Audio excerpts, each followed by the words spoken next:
하나님 아버지 감사합니다. 하나님 2025년에도 하나님 우리가 놓지 않고 하나님 말씀을 함께 공부하려고 합니다.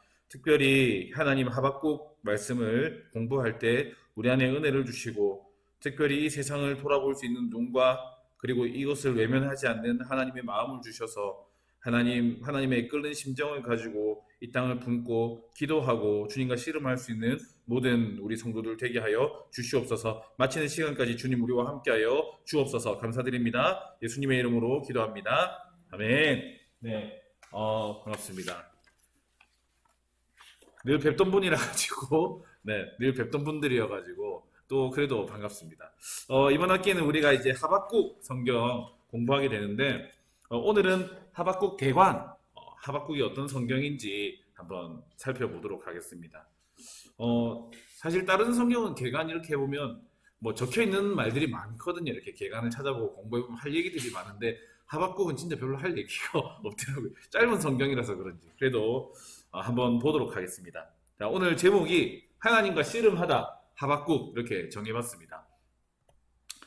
자, 왜 하박국을 공부하느냐 해보니까 첫 번째는 우리 유인물 우리 보면서 보도록 하겠습니다. 하박국 하면 사실 우리가 잘 모르는 성경입니다.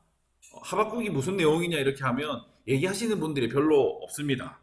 그런데 하박국에 있는 몇몇 구절들이 굉장히 중요하고 우리에게 익숙한 구절들이 많습니다. 첫 번째가 뭐냐면 이 하박국 2장 4절을 인용한 말씀인데 오직 의인은 믿음으로 말미암아 살리라.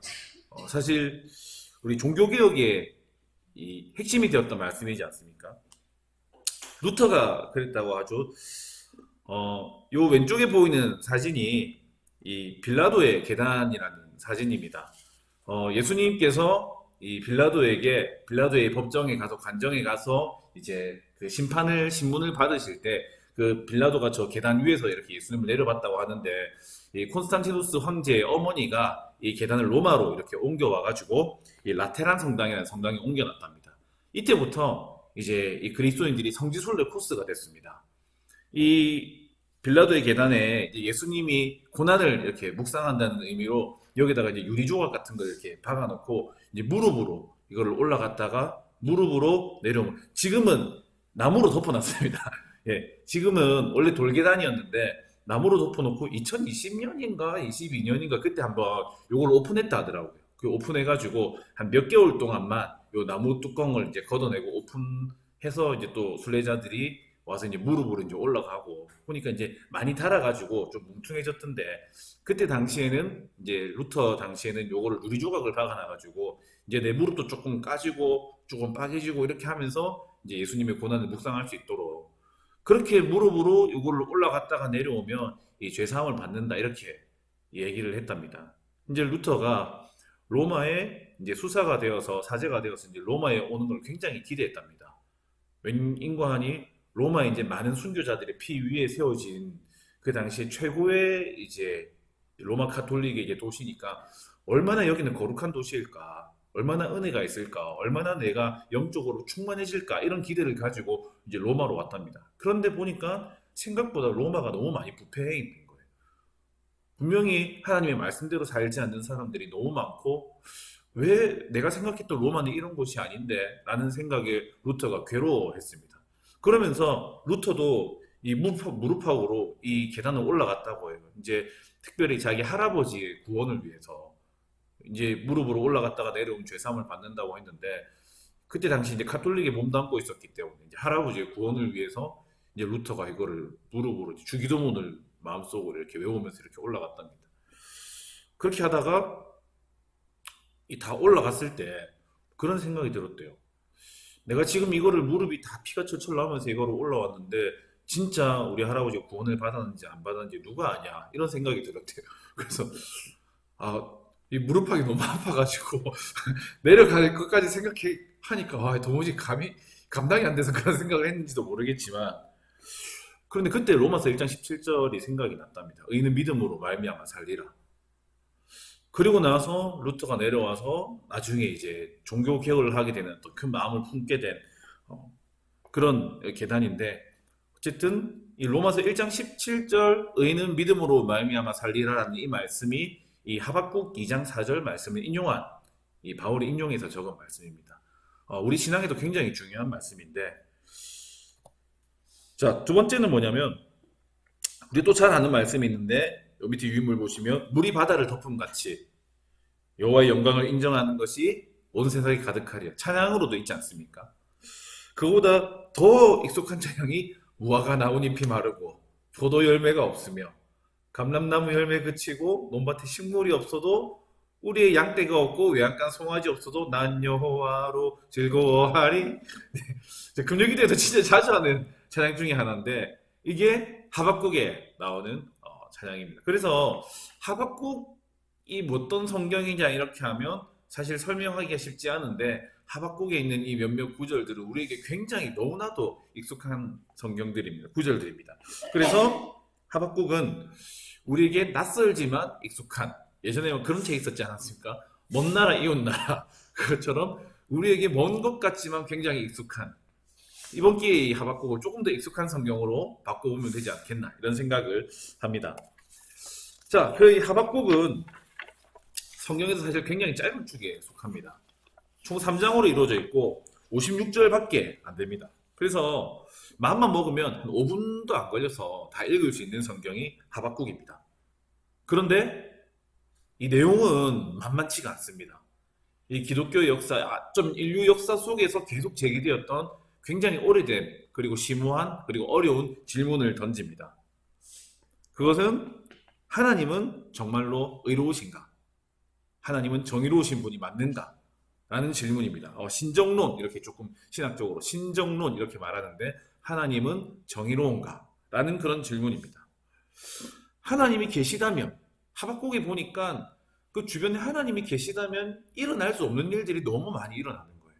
악한 사건들이 너무 많이 일어나고, 그 성경에는 계속해서 나오는 주제들이 있거든요. 의인들이 고난을 받고 악인들이 형통하고, 정의로운 하나님이 계시다면 이런 일이 일어나서는 안 되는데 하박국 시대에도 그런 일들이 너무 많이 일어났던 겁니다. 우리 시대도 마찬가지지만 하나님이 계시다면 일어날 수 없는 일들이 일어나서는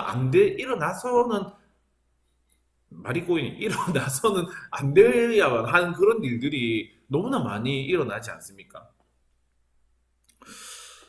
하나님이 계시다면 왜 억울하게 고통받는 사람이 있는가? 그거는 하나님이 전지전능하지 않거나 하나님이 이 사람에게 고통을 빼앗아 줄 능력이 없으시거나, 만일 하나님이 전지전능하신 분이라면 그러면 하나님은 선하지 않거나 정의롭지 않거나, 이거는 인류 초창기부터 지금까지 이어져온 그런 질문입니다. 그런 하나님이라면 우리가 왜 믿어야 되는가? 하박국은 이런 질문을 우리에게 하고 있습니다. 어떤 청년이 질문을 하더라고요. 몇 년 됐는데 진짜 굉장히 심각한 문제였던 것 같아요. 전도사님 밤에 10시 넘어서 이렇게 카톡이 와서 자야 되는데 전도사님 주무세요. 그래서 잔다 이렇게 하니까 질문이 있는데요. 그게 뭐냐 이렇게 하니까 그러더라고요. 교회는 예수님을 믿는 사람들이 있는 곳이기 때문에 서로 사랑해야 되는 곳이 아니냐. 그래서 맞지. 그런데 이제 뭔가 본 것 같아요. 이제 성도님들이 서로 뭐 싸우거나 가음지르거나 이렇게 왜 교회는 예수님의 사랑으로 충만한 곳인데 왜 서로 상처를 줄까요? 왜 싸울까요? 그래서 왜 다투고 왜 누군가 교회를 나가야 될까요? 이런 걸 가지고 연락을 했더라고요. 근데 뭐 사실 답해 줄 수가 없었습니다. 그제 그렇더라. 그러면 안 되는데 그제. 근데 이런 질문은 사실 살다 보면 누구든지 만나는 질문인 것 같아요. 교회뿐만 아니라 이 세상에서도 이 삶에 어떤 이런 일이 일어날 수 없는데 왜 이런 일이 일어날까? 아이러니죠. 이런 아이러니 앞에서 이런 질문을 할 수밖에 없습니다. 그런데 제가 그때는 그랬습니다. 누구누구야. 사실 세상은 그렇다. 세상은 불합리하고 세상은 정의롭지 않고 우리가 생각하는 대로 흘러가야 하는 대로 하나님이 계시면 이렇게 돼야 되는 대로 세상은 흘러가지가 않는다. 근데 슬프게도 어른이 된다는 거는 이 세상이 불합리하고 정의롭지 않다라는 것을 받아들이는 과정인 것 같다. 같이 기도하자 이러니까 예 이러고 이렇게 지나갔는데 우리 대부분은 그걸 깨닫습니다. 세상은 그렇다라는 걸 깨달으면서 대부분은 고통스러워하면서 이것을 자기 몸에 받아들이게 됩니다. 이거를 성장통 이렇게 부르면서 받아들이게 됩니다. 그런데 하박국은 다릅니다. 우리 같으면 그래 세상은 이렇지 아유 이렇게 받아들일 텐데 하박국은 하나님 계신데 하나님 왜 세상이 이렇습니까? 하나님 계시면 이러면 안 되잖아요. 하고 하나님께 따지고 항변하고 하나님께 삿대질도 하고 그럽니다. 하나님 살아계신데 어떻게 이런 현실을 용납하시냐고. 하나님 계신 거 맞냐고. 그래서 구약 선지자들은 대부분은 하나님이 자기 백성들한테 하고자 하는 말씀을 전달하는 역할을 합니다. 하나님이 말씀하시되 너희는 돌아와라. 너희는 죄악에서 돌아와라. 너희는 이렇게 살아라 저렇게 살아라. 하나님의 마음을 전달하는데 하박국은 다른 선지자들과 달리 사람 편에 서 있습니다. 인간 편에서 하나님 얘기 좀 들어보라고. 하나님 우리 얘기 좀 들어보라고. 이렇게 항변하는 그런 선지자입니다. 사실 이런 장르는 선지서가 아닙니다. 보통 인간이 어떤 울분을 가지고 하나님께 대드는 건 사실 시편입니다. 시편이 150편인데 이런 종류의 시를 탄원시라고 부릅니다. 이 탄식시가 150편 중에 67편이랍니다. 제일 많답니다. 우리가 시편하면 하나님을 찬양하라 이게 결과인 것 같은데 하나님 왜 그러냐고 하나님 나 힘들다고 하나님 어디 계시냐고 하나님 도와달라고 원수가 저렇게 나를 옥죄고 있는데 하나님 뭐 하시냐고 하나님은 따지고 슬퍼하고 힘들어하고 눈물 흘리는 시가 67개랍니다. 하박국은 그런 탄원시를 닮은 그런 선지서입니다. 그리고 이 질문은 사실 우리도 계속 해야 되는 질문들입니다. 그냥 이거를 받아들여야 되는 질문들이 아니라 하나님 계시면 왜 그러냐고 우리가 던져야 되는 그런 질문입니다. 하나님께 대든다, 하나님 손가락질한다 이게 뭔가 불경스러운 것 같지만 하나님께서 그래 네가 이런 거를 나한테 물어주는구나 하고 기뻐하실지도 모르겠습니다. 좀 우리가 말씀을 공부할 때 좀 이 울분의 차이는 울분의 차이다 이렇게 좀 그런데 울분의 차이는 하박국의 마음을 좀 돌아보면 좋겠고 어쩌면 하나님께서 이런 사람들을 기다리고 계실지도 모르겠습니다. 야 세상 불의한 건 너희 다 아는데 왜 너희는 왜 가만히 있지? 왜 아무 말도 하지 않지? 왜 나한테 뭐라고 따지고 들어야 되는데 왜 너희는 이거를 그냥 묵묵히 수용하고만 있지? 하박국 봐라 따지고 있지 않느냐 라고 하시는 하나님의 마음도 우리가 좀 발견할 수 있으면 좋을 것 같습니다. 그리고 이런 세상이 계속 이어지면 우리는 왜 이 세상을 살아야 되는지 힘을 잃게 됩니다. 이유를 발견하지 못하게 됩니다. 하지만 하박국을 공부하면서 이 세상을 살아갈 수 있는 이유도 발견할 수 있기를 바랍니다. 자, 개간이기 때문에 오늘 하박국이 누구인가 한번 살펴보겠습니다. 자, 거기 보면 빈칸이 있는데 하박국이라는 이름의 뜻이 사실 명확하지는 않습니다. 학자들이 하박국이 어떤 식물 이름이래요. 저는 잘 모르겠는데 제 인터넷에 이제 표지를 만들려고 PPT 표지를 만들려고 하박국을 검색해봤는데 아니 호박국은 아니고요. 하박국이 뭐 아무것도 하박국 그림이 나오는 게 없는 거예요. 그런데 이게 제일 그럴듯해 보이는 그림이라서 이 그림을 가지고 왔습니다. 근데 이 그림 근처에 보면 계속 무슨 식물인지 알 수 없는 식물들이 이 하박국을 둘러싸고 있거든요.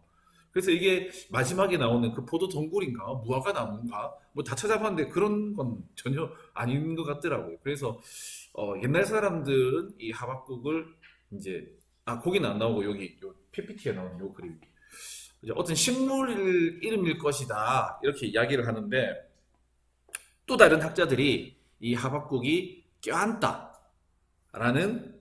히브리어 동사 아바크라는 동사입니다. 아바크.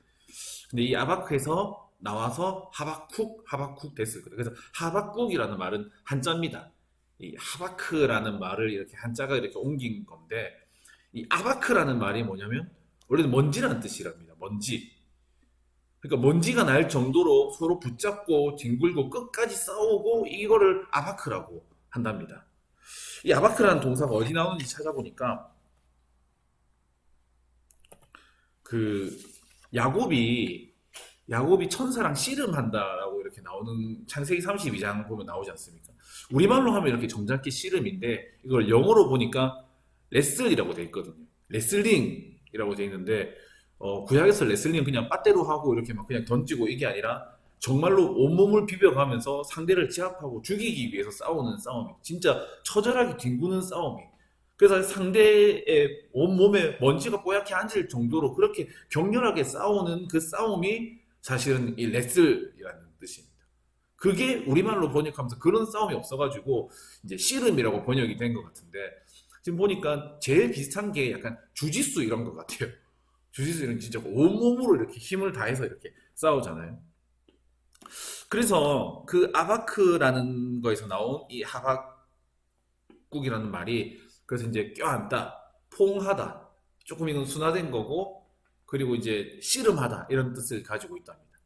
그래서 많은 목사님들이 뭐 한두 분이 아니라 이제 영상도 많이 보고 책도 읽었는데 많은 목사님들이 이 하박국이라는 이름을 이 백성들을 껴안는 선지자였다라고 이렇게 이야기를 하고 그리고 이 백성들의 마음을 가지고 하나님과 끝장 볼 때까지 씨름을 했다 이렇게도 이야기를 하더라고요. 그래서 제목을 이렇게 정했습니다. 하나님과 씨름하다 하박국. 그래서 하박국은 포옹하다, 씨름하다 이런 뜻을 가지고 있습니다. 자, 그런데 보니까 하박국이 다른 구약 성경에는 좀 등장을 안 합니다. 그냥 여기밖에 안 나옵니다. 그래서 찾아보니까 랍비들이 여기 보면 이제 오타인데 하박국이 그 술람미 여인이 아니라 수냄 여인, 수냄 여인이라고 좀 고쳐주시겠습니까? 그 열왕기하 4장 16절에 보면 그 엘리사가 어떤 수냄 여인이 엘리사를 선지자 엘리사를 잘 이렇게 보살펴 줘가지고 그 낳을 수 없는 이렇게 여인이 이렇게 아들을 얻게 되는 장면이 있거든요. 그때 네가 아들을 안으리라 돼 있는데 거기에 하바크 이렇게 되어 있습니다. 그래서 이제 랍비들이 이 아들이 이 수냄 여인의 아들이 하박국이다 이렇게 이야기하는 사람도 있던데 나중에 보니까 시간 차이가 너무 많이 납니다. 몇백 년 차이가 납니다. 그래서 이거는 거짓. 네. 그리고 또 어떤 사람 보니까 이사야 21장에 보면 이제 이사야에 보면 파수꾼을 세운다는 얘기가 나옵니다. 그런데 하박국에도 내가 파수하는 곳에 서서 하나님께서 하신 일을 보겠다 이렇게 하는 장면이 나오거든요. 그래서 이사야에 나오는 그 파수꾼이 하박국이다 돼 있는데 그것도 시간 차이가 많이 납니다. 그 거짓. 뭐 근거가 1도 없는데 이제 그거를 이렇게 약간 미신처럼 이렇게 믿는 유대인들이 있고 그나마 좀 찾아볼 수 있는 게 여기 나와 있는 이 다니엘서 외경이라는 게 있습니다. 이 그림을 보면 우리가 알고 있는 다니엘은 12장까지가 끝입니다. 그런데 저 카톨릭에서 보는 다니엘서는 13장, 14장이 추가되어 있습니다. 그 14장에 보면 이 다니엘이 이 바벨론에 가서 바벨론 사람들이 섬기는 이 우상 중에 벨이라는 우상이 있습니다. 이 바벨론 신의 주신인데 마르둑이라는 신이랑 똑같은 신인데 이 벨을 이 다니엘이 물리칩니다. 그리고 거기에 이제 용을 또 우상으로 섬기고 있어요. 용도 물리칩니다. 그러니까 사람들이 또 다니엘을 또 사자굴에 집어넣으라고 왕이 안 넣겠다고 하는데 다니엘 사자굴에 집어넣습니다. 이 다니엘이 사자굴에 갇혀서 6일 동안 아무것도 못 먹고 있는데 그때 천사가 이 하박국의 머리를 잡아가지고 이 다니엘한테 데려가서 이 하박국이 다니엘한테 먹을 거를 주는 내용이 이 다니엘 14장에 나옵니다. 이걸 보면서 근데 다니엘은 보면 또 하박국이랑 같은 시대 인물은 맞거든요. 그래서 이게 그나마 좀 설득력이 있는데 요거 하면서 좀 요런 거는 한번 살펴보면 좋겠다 싶습니다. 이 성경이 이제 우리에게 온 역사인데 자 왼쪽에 있는 성경이 뭐 물론 원문은 아니겠지만 처음에 성경이 이제 히브리어로 이제 그 유대인들이 사용할 때 히브리어로 이렇게 기록이 됐습니다. 근데 그 사람들은 서기관들이 이 성경을 뺏겨 쓰고 나면 원본을 놔두면 될 건데 뺏겨 쓰고 새 성경이 되면 원본을 다 파기해버렸답니다. 그래서 되게 오래된 성경, 엄청 오래된 성경은 뭐 찾을 수가 없답니다. 근데 이 성경을 이렇게 계속 옮겨 쓰고 있던 중에 이 우리가 잘 알고 있는 알렉산더 대왕이 페르시아를 무찌르고 이 유대 지역을 다 점령하지 않습니까? 그때 이 알렉산더 대왕 그리고 그리스 제국이 쓰는 헬라어, 이 그리스 말이 모든 이 제국 국가들이 사용하는 상용어가 됐습니다. 그래서 유대인으로 태어났는데 자기가 태어난 히브리 말을 잘 못하고 헬라 말, 그리스 말을 잘하는 사람들이 점점 늘어난 겁니다. 그러다 보니까 히브리어로 점점 내려오는 성경을 읽고 나서 이게 무슨 말인지 이해가 잘 안 되는 겁니다. 그래서 이 히브리어 성경을 그 헬라어 그리스어로 번역을 했습니다. 그게 보면 요 위에 적혀 있는 글인데 70인역이라고 부릅니다. 70인격. 그래서 이 구약 성경을 이 그리스 말로 번역한 성경이 70인역입니다. 자, 그렇게 해서 이제 히브리어 성경 그리고 이 70인역 이 두 개가 쭉쭉쭉 이렇게 같이 내려오고 있습니다. 아마 예수님은 아마 이 두 개를 다 보셨을 가능성이 있습니다. 그리고 예수님이 아마 70인역 성경을 보셨을 가능성이 크다 이렇게 이야기를 하더라고요. 근데 이렇게 내려오고 있었는데 요거는 예수님 태어나기 몇백 년 전에 뭐 이미 진행된 일입니다. 그런데 예수님 태어나시고 나서 한 죽으시고 한 60년 정도 흘러서 AD 한 90년 정도 됐을 때 이 구약 유대인들이 지금 이대로 가다가는 지금 저 기독교가 계속 생기고 있으니까 점점 커지고 있으니까 이 유대교가 사라질 것 같다. 그래서 우리의 정체성을 좀 새롭게 하자라고 해서 유대인들은 신약을 안 보지 않습니까? 그래서 자기들이 믿고 있는 구약 이 중에서 진짜 우리가 믿을 성경, 정경을 딱 정합니다. 39권을 정합니다. 그런데 이 70인역에는 이 39권, 이거 우리가 보고 있는 거랑 똑같은 거예요. 이 구약 39권 뿐만 아니고 15권이 더 추가되어 있었습니다. 그래서 그거는 그대로 이어져서 라틴어 성경으로 이어지고, 그리고 이제 지금 카톨릭에서 보는 그 성경, 그래서 카톨릭 성경은 구약 39권에 15권이 추가되어 있습니다. 거기에 이 다니엘 용 얘기도 나오고, 그리고 이제 거기 보면 다니엘 세 친구가 나오는데, 그러면 다니엘 세 친구가 막 기도하는, 노래하는 내용도 막 추가되어 있고, 그리고 다니엘이 어떤 수산나라는 여인을 뭐 구해주는 얘기도 있고, 그래서 이런 내용들을 뭐라고 부르냐면 외경이라고 부릅니다. 성경 밖에 있는 내용인데 아마 참고는 해도 되는 이야기들. 근데 위경이라는 게 또 있습니다. 위경은 이거는 참고할 가치도 없는 이야기, 이상한 이야기. 그 외경이 있는데 아까 전에 말했던 마틴 루터가 이제 종교 개혁을 하려고 하는데 이 카톨릭 성경을 그대로 가지고 오기가 좀 그런 겁니다. 그래서 지금 유대인들이 보고 있는 이 39권만 나는 구약으로 인정하겠다라고 해서 가지고 왔습니다. 그래서 이제 우리가 보고 있는 이 성경에는 이 39권, 구약 39권이 있는, 어쨌든 그랬는데, 한번 이 얘기나 하면 좋을 것 같아가지고, 넣어놨습니다. 어쨌든, 그 다니엘이랑 그 하박국이랑 이제 같은 시대의 인물이다. 이 정도만 생각하면 될 것 같습니다. 그리고 나서 탈무드에 보니까 또 이 하박국 얘기가 나옵니다. 그 뒤에 성경에 있는데, 모세는 이스라엘 백성들에게 613개의 계명을 주었고, 그리고 다윗은 10개를 주었고, 다윗이 준 10개의 계명이 뭔지는 잘 모르겠습니다. 그걸 랍비들이 알 텐데, 미가는 3개를 주었고 이사야는 2개를 주었는데 하박국은 의는 믿음으로 말미암아 살리라라는 한 가지 계명만을 주었다. 이렇게 돼 있더라고. 다른 거는 못 찾고 미가는 짧아서 읽어보니까 미가가 준 계명은 요거 같더라고요. 미가 6장 8절 보니까 사람아 주께서 선한 것이 무엇임을 내게 보이셨나니 여호와께서 내게 구하시는 것은 오직 정의를 행하며 인자를 사랑하며 겸손하게 내 하나님과 함께 행하는 것이 아니냐. 미가가 준 3가지는 이거인 것 같고 이사야가 준 2가지도 뭔지는 잘 모르겠고 다윗이 준 10가지도 뭔지는 잘 모르겠고, 그런데 오늘 이 하박국은 의인은 믿음으로 살 것이다 라는 한 가지 계명을 주었다. 의미가 있는 말인 것 같아가지고 들어가 있습니다. 자, 그러면 하박국은 언제 쓰여진 책일까? 보통 선지서들을 보면 시기가 비교적 명확하게 나와 있습니다. 어떤 왕 때, 아니면 어떤 시절에, 역사적으로 어떤 일이 일어났을 때 라고 돼 있는데 하박국은 읽어보면 그런 이야기가 일절 없습니다. 그래서 사람들이, 학자들은 언제나 넓게 보거든요. 틀리면 안 되니까. 그래서 7세기에서 2세기까지면 500년인데 한 500년 중에 뭐 어디 한 군데는 걸리지 않겠습니까? 라고 학자들은 얘기를 하던데, 하박국 본문에 있는 내용들을 살펴봤을 때는 대략 유다가 멸망하기 직전 BC 한 605년 정도에 활동한 선지자인 것 같습니다. 요거를 살펴볼 수 있는 게 몇 가지가 있는데, 요건 우리 성경을 한번 찾아볼까요? 자, 첫 번째는 하박국 2장입니다.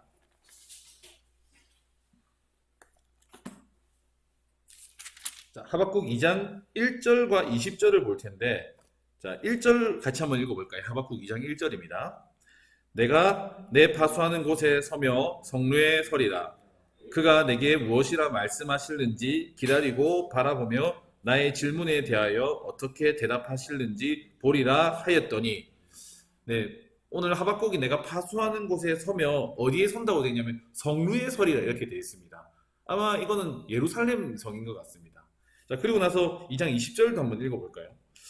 오직 여호와는 그 성전에 계시니 온 땅은 그 앞에서 잠잠할지니라 하시니라.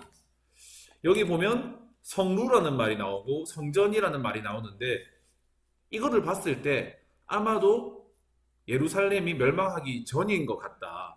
예, 성전이 파괴되기 전, 그리고 이 예루살렘 성벽이 무너지기 전이 아닐까라고 굉장히 설득력 높게 추측을 하게 됩니다. 그 시기가 보면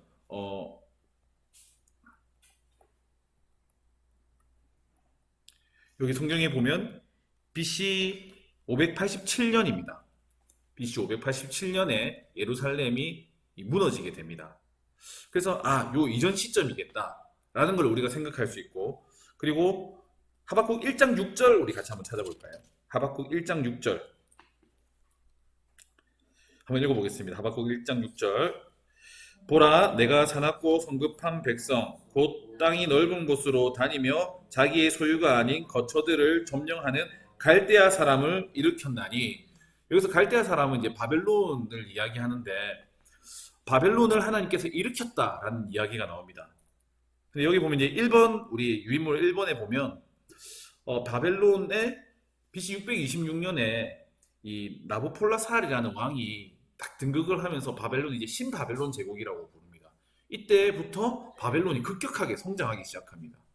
그래서 아마 이 시기이거나 아니면 612년에 그 당시에 이 중동 지역에 패권을 쥐고 있던 나라는 아시리아 제국, 우리 성경에 보면 아수르 제국이 사실은 전체를 다 집어삼키고 있었는데, 이때 바벨론이 이 아수르의 수도인 니느웨를 점령합니다. 굉장히 기념적인 사건입니다. 그래서 이때이거나 아니면 BC 609년 조금 더 지나서 아수르 제국이 멸망을 하게 됩니다. 아마 바벨론을 하나님께서 일으켰다라는 말이 있는 걸로 봐서는 아마 한 612년, 609년 바벨론이 강해지고 있는 이 시기가 아니겠느냐라고 생각을 하게 됩니다. 그리고 마지막으로 살펴볼 게 우리 세 번째인데, 우리 하박국 2장 5절도 한번 같이 한번 읽어볼까요? 하박국 2장 5절.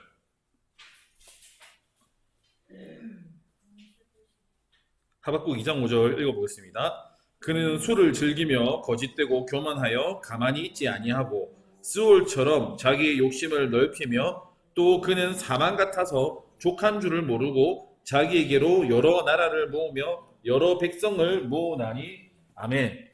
여기 보면 자기에게로 여러 백성을 모았다라고 되어 있는데, 이게 바벨론이라는 제국의 특징입니다. 앞에 있었던 아수르는 자기가 점령하는 나라들, 이제 여러 나라를 정복시키고 제국을 만들었는데, 얘들이 들고 일어나서 반역을 하면 안 되지 않습니까? 어떻게 다스렸냐면 얘들이 가지고 있는 민족성을 없애버립니다. 그래서 만일에 제가 아수르면 A나라, B나라, C나라를 점령했으면 C나라의 사람 일부를 B나라로 옮깁니다. 그리고 B나라 사람 일부를 떼서 또 A로 옮깁니다. A나라 사람을 또 다른 C로 옮깁니다. 사람들을 강제 이주시켜서 그 사람들의 종교가 섞이게 되고 그 사람들의 피가 섞이게 되고, 그래서 그 사람들이 가지고 있는 어떤 민족적인 정체성이 사라지게 만듭니다. 호남 민족을 만들어 버립니다. 거기서 만들어진 게 우리가 잘 알고 있는 사마리아 사람들입니다. 다른 민족들과 종교, 그리고 문화, 그리고 피가 섞여버린 민족. 그런데 바벨론은 달랐습니다. 바벨론은 여기에서 데리고 오면 끽소리도 못하는 왕족들, 그리고 귀족들, 이런 사람들을 포로로 모아서 자기들에게 데리고 오는 그런 정책을 하게 됩니다. 이때 잡혀갔던 게 우리가 잘 알고 있는 다니엘이고, 이때 잡혀갔던 게 제사장 에스겔이고, 왕도 잡아가고 왕족도 잡아가고, 그리고 일 잘하는 어떤 장인들도 다 잡아갑니다.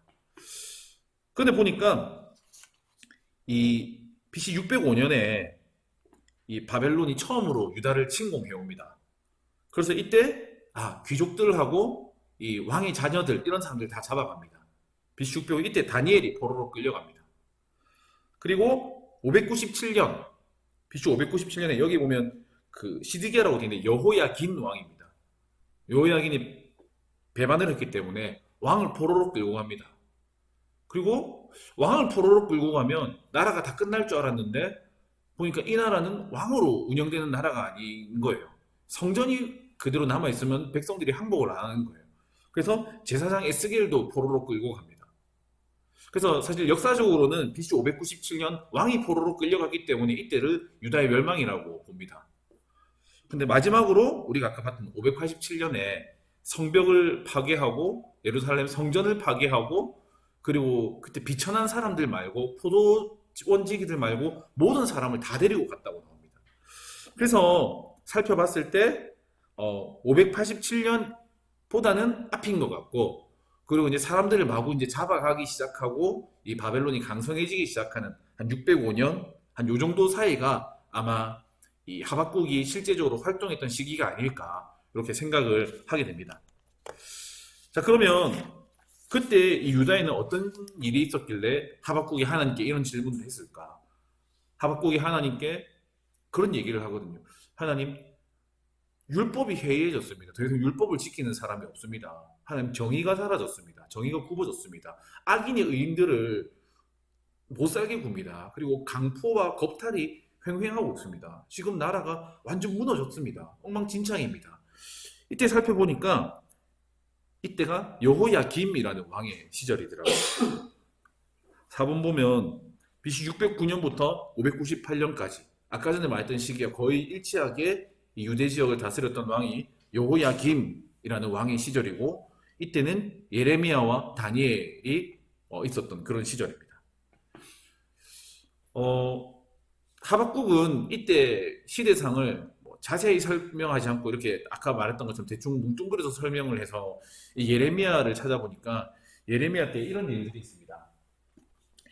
예레미야 25장 우리 한번 살펴볼까요? 오늘 다른 성경으로 좀 많이 넘어가는데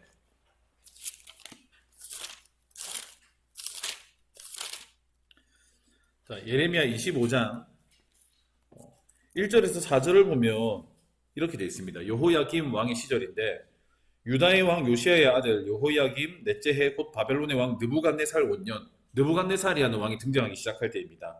유다의 모든 백성에 관한 말씀이 예레미야에게 임하니라. 선지자 예레미야가 유다의 모든 백성과 예루살렘의 모든 주민에게 말하여 이르되 유다의 왕 아몬의 아들 요시야 왕 13째 해부터 오늘까지 23년 동안 여호와의 말씀이 내게 임하기로 내가 너에게 꾸준히 일렀으나 너희가 순종하지 아니하였느니라. 그러므로 여호와께서 그의 모든 종 선지자를 너에게 끊임없이 보내셨으나 너희가 순종하지 아니하였으며 귀를 기울여 듣지도 아니하였도다.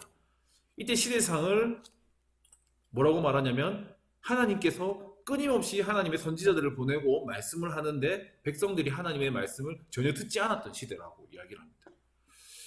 그렇습니다. 교회에서도 사실 하나님의 말씀을 전하는데 우리 그렇지 않습니까? 내 마음에 안 들면 사실 한 귀로 듣고 한 귀로 흘립니다.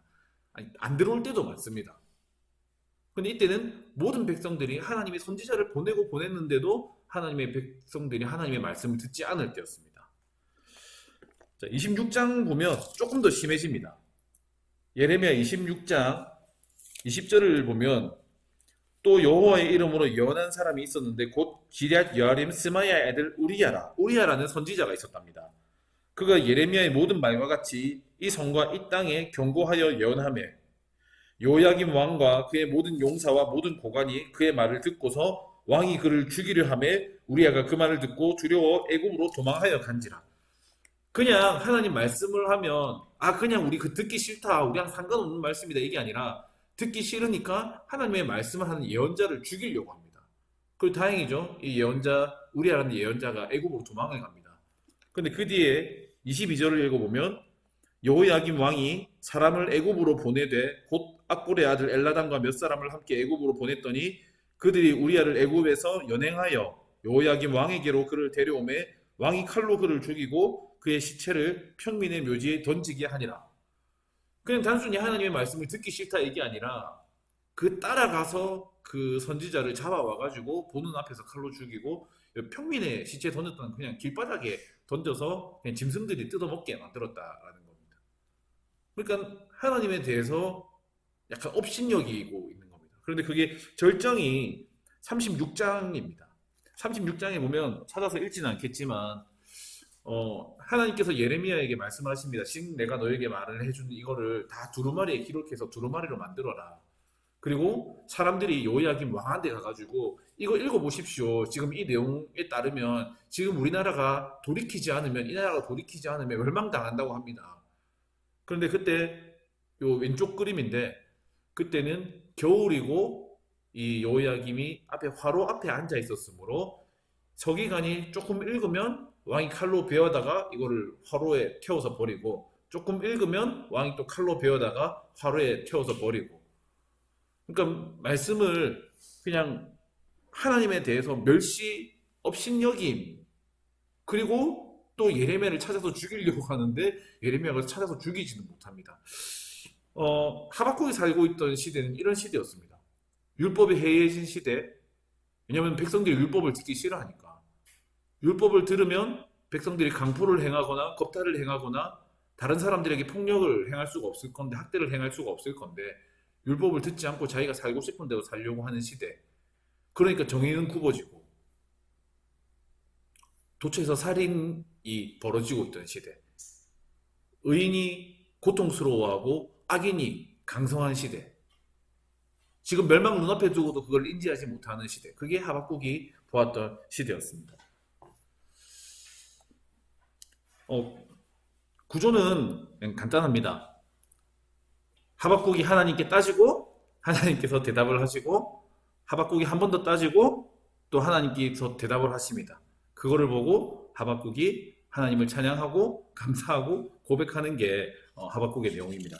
간단한 내용입니다. 그런데 좀 생각해 볼 것이 하박국은 아까 전에 말했던 것처럼 그 아이러니한 그 상황 속에서 하나님께서 보여주시는 것을 보고 찬양을 할 수 있었습니다.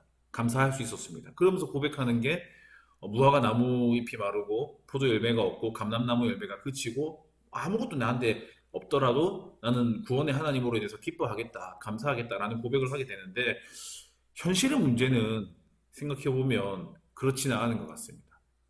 하박국이 뭘 받길래 그렇게 감사했을지는 모르겠지만 우리는 지금 현실적으로 이런 질문을 하고 있는 사람들 인생에 고통이 있고 아이러니가 있는 사람들 앞에서 우리 보통 이런 대답을 많이 합니다. 하나님 선하시냐? 하나님 살아계시다면 왜 내 인생이 이렇게 힘들어야 되냐? 내가 잘못한 게 없는데 왜 이렇게 고통스러운 인생이 내 삶에 찾아왔느냐? 근데 우리가 제일 쉽게 하는 질문이 대답이 이겁니다. 결국에는 하나님께서 선한 길로 이끄실 것이다. 근데 이 선하다는 게 사실 잘 뭔지 잘 모르겠습니다. 우리가 생각할 때 선한 거지 하나님이 생각할 때 선한 건지 잘 모르겠습니다. 우리가 생각할 때 좋은 뭔가 잘 풀려질 것이다. 그래서 간증 같은 거 들어보면 그런 얘기 많이 하지 않습니까? 그때 정말 내가 힘들었는데 그때 정말 죽을 만큼 괴로웠는데 그때 그 괴로움을 통해서 내가 하나님의 사랑을 깨달았고 다시 돌아왔더니 잘 됐다. 결국엔 나중에 더 크게 성공했다. 이런 간증들을 합니다. 그러니까 지금 힘들지만 결국에 기다리면 나중에 잘 될 거다. 결국에 끝이 해피엔딩이 될 거다. 이렇게 이야기를 하는데 근데 이게 안 맞는 게 결국에 어떤 사람들을 보면 배드 엔딩으로 삶을 마무리하는 사람들이 있지 않습니까? 그냥 모든 사람들의 인생이 그냥 우리가 생각하는 그 잘 풀리는 형통의 해피엔딩으로 안 끝날 때가 있지 않습니까? 그리고 어떤 상처들은 아무리 좋은 일이 생기고 아무리 해피엔딩으로 인생이 풀려간다 할지라도 그때 받았던 어떤 고통과 고난과 상처의 흔적들이 이걸로 극복이 안 되고 해소가 안 되는 경우도 있습니다. 하나님이 의로우신가라는 질문이 우리나라에서 가장 크게 대두되었던 때가 어쩌면 세월호 사건 때였습니다. 하나님이 계시면 이렇게 정말 참혹한 일이 일어나야 되는가? 그때 나중에 이 부모님들이 나중에 말년이 정말로 아름답게 잘 풀린다고 해서 이때 경험했던 이 아픔들이 이 고통들이 그냥 사라질까 생각해 보면 그렇지는 않을 거거든요. 또 우리는 이런 얘기를 합니다. 괜찮아. 지금 힘든 시간들은 우리가 무언가를 배워야 되고 깨닫게 하기 위한 어떤 하나님의 도구일 수가 있다. 우리는 그렇게 쉽게 얘기하거든요. 그리고 우리를 돌이키게 하기 위한. 그런데 또 어떤 사건들을 보면 도대체 이번에 서울에 이렇게 그 싱크홀이 생겼지 않습니까? 거기 이제 오토바이 타고 그냥 가다 갑자기 싱크홀이 생겨가지고 거기에 빠져서 생명을 잃었습니다. 이제 그분이 어떤 인생을 사셨는지 모르겠지만 그분의 가족들 혹은 그분의 자녀들이 있다면, 그분의 부모님들이 있다면, 그분들은 도대체 뭘 깨닫고 돌이키기 위해서 내 자식들에게 이런 일이 일어났느냐, 내 가족들에게, 내 아버지에게 이런 일이 일어났느냐라고 얘기하면 설명을 할 수가 없습니다. 되게 이런 이야기를 누가 하냐면 자기 삶에 어떤 그런 형통이 찾아온 사람들, 뭔가 이게 잘 극복이 된 사람들, 사실은 운이 좋았던 것 같거든요. 행운이 찾아왔던 것 같거든요. 그런 사람들이 자, 나를 봐라. 날 보면 모르겠냐라고 하지만 그 사람과 비슷하게 인생이 안 풀려질 때도 많이 있거든요. 그런 사람들 또 이런 얘기도 많이 합니다. 자, 교회 다니는 사람 보면 모르겠냐. 교회 다니는 사람 보면 대체적으로 삶이 무난무난하고 뭐 자녀들도 뭐 잘 되고 뭐큰 걱정, 큰 근심 없고 하나님 복 주셔서 그렇지 않느냐 이런 이야기들을 하거든요. 근데 이 공부하면서 어떤 목사님이 설교하면서 이런 이야기를 하시더라고요. 자녀들이 다 잘하고 무난무난한 사람들이 교회에 모이는 이유는 그렇지 않는 사람들이 교회에서 버티기가 힘들어서 그렇다 이렇게 얘기를 하시더라고요. 뭐 어렸을 때는 잘 모르겠는데 이 30대가 넘어가고 40대가 넘어가면서도 사실 인생이 잘 안 풀리는 사람들이 있을 수가 있잖아요. 예, 취업을 하려고 하는데도 잘 안 되고 뭔가 극복이 안 되는 삶에 어려움이 있고 그 세상에 가면 세상 사람들은 니 왜 인생이 그렇냐라고 하는데 교회 오면 자, 봐라 하나님이 지키시고 하나님 보호하셔서 내 인생 잘 되지 않았냐라는 이야기를 들으면 더 이 사람은 힘들어진다는 거예요. 그래도 이제 젊을 때 청년 시절에는 그래도 믿음이라는 걸 붙들고 교회 나올 수가 있는데 30대, 40대가 되면 점점 더 이런 걸 계속 듣다 보면 눈치가 보이게 되거든요. 그때 또 직분 맡으면 어디 선교 가야 된다 하면 이제 또 봉투도 이렇게 하나씩 줘야 되고 또 식사도 한 번씩 대접해야 되고 이렇게 하는데 그 버틸 수가 없는 거예요. 견딜 수가 없어지는 겁니다. 제 친구들 중에서도 보면 신앙이 나쁘지 않은 친구들을 하나님에 대해서 분명한 믿음이 있고 신앙이 있는데 교회에 오는 거에 대해서 힘들어하는 친구들이 있습니다. 그 교회에서 이 친구들 인생이 그렇게 잘 풀려가지는 않거든요. 그런데 교회에 있으면서 교회 버티고 있는 시간들이 굉장히 힘들었던 친구들이 있습니다. 지금 예배도 잘 드립니다. 예배도 잘 드리고 뭐 온라인으로도 저희 청년의 예배도 드리고 뭐 다른 예배도 드리고 하나님에 대한 마음들이 있는데 교회로 가자고 하면 좀 두려워합니다. 아까 말했던 그런 얘기들 하나님 교회 다니면 하나님께서 복 주셔서 하나님께서 잘 되게 하셔서 우리 인생이 형통하다라고 말하는 사람들은 어쩌면 이런 사람들을 잘 못 만나본 사람들일 수 있습니다. 이런 사람들이 어떻게 사는지 보면 이런 이야기를 쉽게 하기는 어려울 텐데 어 근데 진짜 살다 보면 계속 진짜 말도 안 되는 일들이 너무 많이 일어나거든요. 정말로 진짜 욕이 나오고 진짜 막 대항하고 싶고 하나님한테 삿대질하고 싶은 일들이 진짜 일어나는데 뭐라고 설명할 방법이 없는 일들이 있습니다. 하나님의 계획을 부정하는 것도 아니고 하나님의 뜻이 있을 거다라고 생각은 하지만 근데 다른 사람들이 그런 일을 겪고 있을 때 우리 루키 공부할 때 그런 이야기 많이 하지 않았습니까? 다른 사람들이 진짜 힘든 시간들을 보내고 있을 때 하나님의 뜻이 있을 거야. 하나님의 생각이 있을 거야.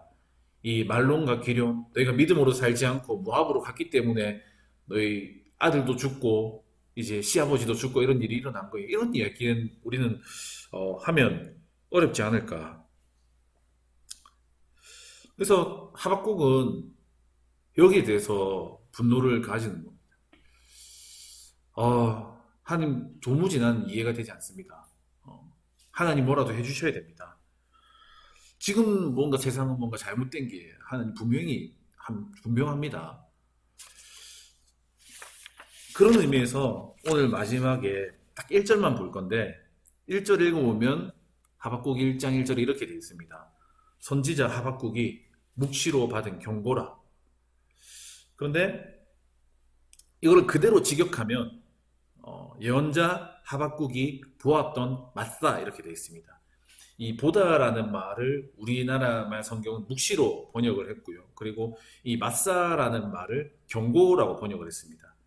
이 맞사라는 말이 보통은 하나님의 말씀, 그래서 이제 이방 사람들에게 하는 하나님의 말씀, 이제 이방인들을 이제 이방 민족에 대한 하나님의 경고가 나올 때 이 맞사라는 말이 나오고 그리고 신탁이라는 말로도 번역되고 근데 짐, 부담 이런 말로도 번역되는 게 맞습니다. 그래서 아마 이거를 하박국이 묵시로 받은 하나님의 말씀이다라고 안 하고 경고다라고 번역을 한 것 같습니다.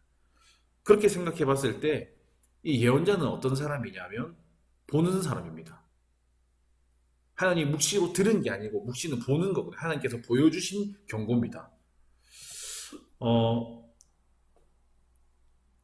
보니까 보다라는 한자에 견이 있습니다. 볼견.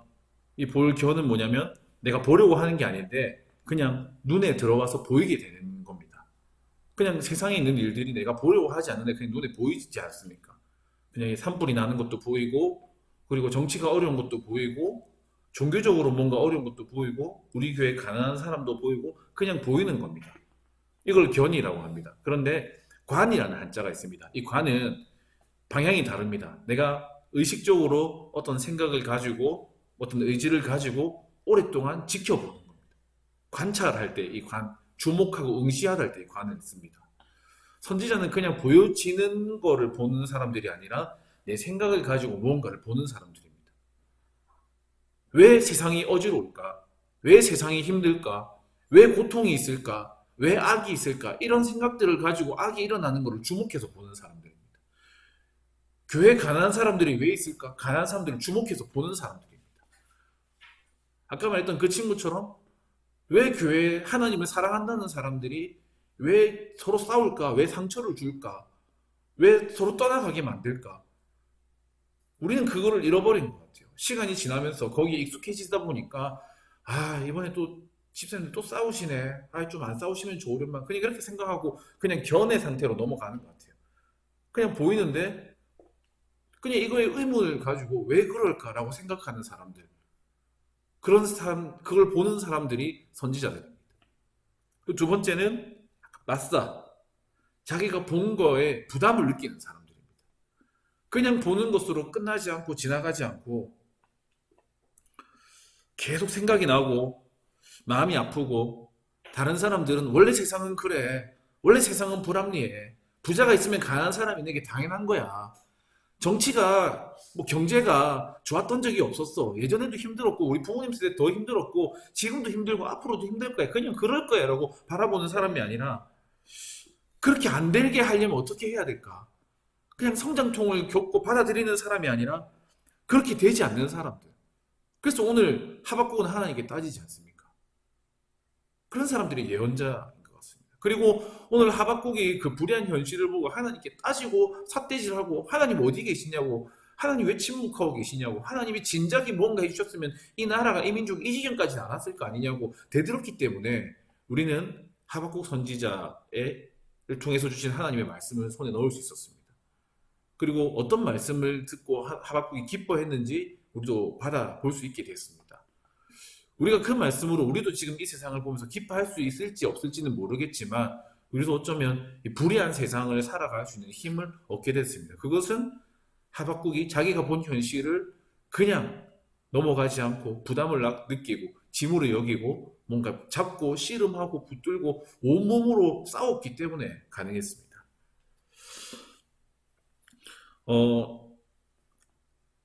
제일 존경하는 목사님 중에 신사참배를 받았던 주기철 목사님이 계십니다. 그 목사님이 이 감옥에서 투옥돼 있다가 나와서 이 목사님들 수련회 할 때 연자의 권위라는 설교를 하셨습니다. 그때 이런 내용의 설교를 했습니다. 세례 요한은 목이 잘릴 거를 알고도 그 왕 앞에서 자기의 소신을 굽히지 않았고 엘리야도 그렇고 지금까지 생명을 잃었던 모든 선지자들, 모든 종교개혁자들, 존 낙스, 후스 이런 사람들이 자기의 목숨을 바칠 각오를 하고 그 사람 앞에 섰을 때 그때 예언자의 권위라는 것이 섰는데 이 시대의 목사님들은 지금 이 현실이 안 보이는 건지 정말로 볼 수가 없는 건지 아니면 보고도 모른 척 하는 건지 입이 있어도 왜 말을 하지 않는 건지 벙어리가 된 건지 왜 고작 저 순사 하나 무서워해가지고 이렇게 얘기하다가 끌려 내려갔다고 합니다. 오늘 수업을 마무리하면서 우리가 그런 예언자가 될 수 있으면 참 좋을 것 같습니다. 그냥 보여지는 것으로 만족하지 않고 생각을 가지고 뭔가 어그러지는 것을 찾아내고 보는 사람, 그리고 이거를 부담으로 느끼고 짐으로 느끼고 뭔가 하려고 애쓰는 사람, 싸우는 사람, 그렇게 하나님의 마음을 얻어내는 사람, 하나님의 답변을 드러내는 사람, 그런 사람 우리들 다 되면 참 좋을 것 같습니다. 이게 글자가 깨졌네요. 우리 마지막으로 하박국 3장 17절, 18절, 우리 비록 무화과 나무가 무성하지 못하며, 우리 같이 읽고 한번 마무리하면 좋겠습니다. 함께 읽겠습니다. 비록 무화과 나무가 무성하지 못하며 포도나무에 열매가 없으며 감람나무에 소출이 없으며 밭에 먹을 것이 없으며 우리의 양이 없으며 외양간에 소가 없을지라도 나는 여호와로 말미암아 즐거워하며 나의 구원의 하나님으로 말미암아 기뻐하리로다. 아멘. 사실은 언제 기뻐하냐면 외양간에 양이 있는 거는 우리의 양이 있는 건 당연한 일이고 기뻐할 제목이 아닙니다. 양 말고 소도 있고 염소도 있고 낙타도 있고 타조도 있고 이렇게 해야 감사한 겁니다. 그렇죠. 포도나무에 포도가 매달려 있는 건 당연한 거고, 포도나무 말고 거기에 요즘에 요 뒤에 두릅이 나가지고 두릅 꺾어가지고 오늘도 이렇게 한 5개 데쳐 먹고 왔는데, 포도나무에 포도 말고 거봉도 나오고 샤인머스켓도 나오고 뭐 사과도 나오고 다 나야 그게 감사한 겁니다. 네. 요즘 저거 따먹는 재미가 쏠쏠합니다. 퇴근하면서. 근데 아무것도 없어도 감사할 수 있었던 이유가 뭔지, 하박국이 뭘 가지고 싸웠고 뭘 얻어냈는지 우리 같이 계속 살펴보면 좋을 것 같습니다. 이 하박국처럼 예언자가 필요한 시대에, 하나님께 대항하고 하나님께 항변하는 사람들이 필요한 시대에 그런 사람들이 다 될 수 있으면 좋을 것 같습니다. 예, 제가 잠깐 기도하고 마무리하겠습니다.